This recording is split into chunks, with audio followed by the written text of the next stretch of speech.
मुकेश सहनी के पिता जितन Sahni murder case से पर्दा उठ चुका है।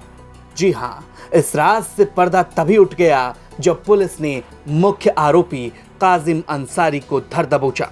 अब आप सोच रहे होंगे कि मुकेश सहनी के पिता का हत्यारा काजिम अंसारी आखिर है कौन? तो हम आपको पूरा मामला बताते हैं और ये भी बताते हैं कि कत्ल की रात में आखिर क्या हुआ था इस कमरे के अंदर। इस कमरे के अंदर हम वो सारी बात बताएंगे जिसने इस हत्याकांड को अंजाम दिया और इस हाई प्रोफाइल मर्डर केस का खुलासा भी हो गया। तो चलिए सबसे पहले आपको बताते हैं कि ये मामला क्या है। दरअसल जिस अभियुक्त काजिम अंसारी को पुलिस ने गिरफ्तार किया, उस काजिम अंसारी ने मुकेश सहनी के पिता जितन सहनी से उधार पर 1.5 लाख रुपए ले रखे थे और इस पूरे विवाद की जड़ ये सूदखोरी ही है।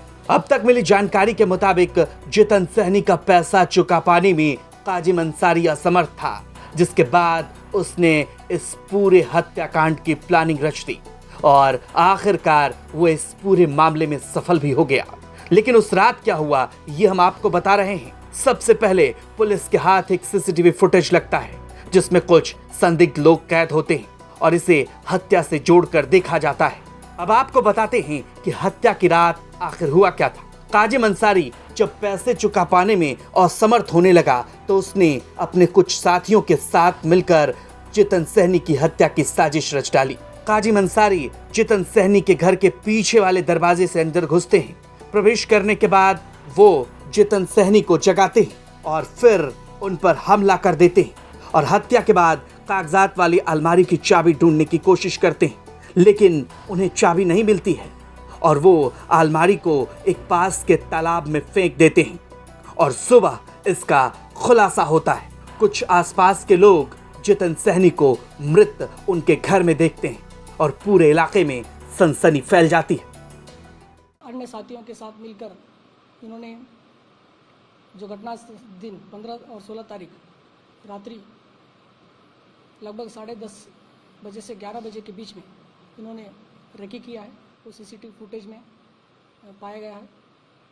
उसके जो घटनास्थल के बगल का जो घर में लगा हुआ है और उसके बाद लगभग 1:30 बजे के बीच में साथी और ये मिल के जो उस टाइम लाइट कटा हुआ था उसी टाइम पीछे से दरवाजे के अंदर घुस के एंट्री किए हैं और एंट्री करके जो जितन सहनी जी से वाद विवाद हुआ है और ये लोग चाबी मांगा और कागज़ मांगने की कोशिश किया और वो नहीं दिए, विरोध हुआ। इसके बाद इन्होंने चाकू से जो हथियार से इनको वार किया और हत्या कर दिया गया है।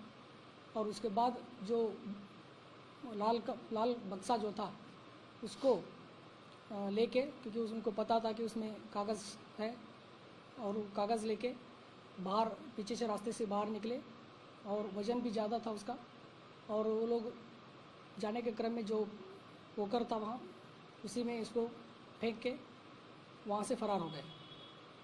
और जी बॉक्स दो बड़ा वाला जो लाल वाला बॉक्स है उसको फेंका गया।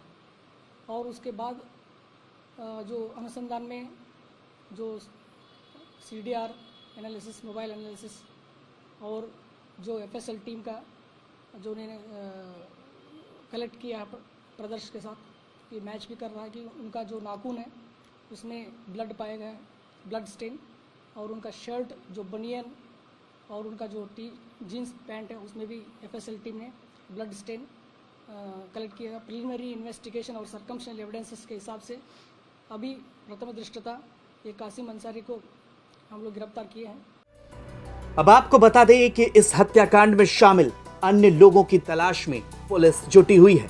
देखना होगा कि पुलिस आखिर उन्हें कब तक गिरफ्तार करती है। ब्यूरो रिपोर्ट, बिहार तक।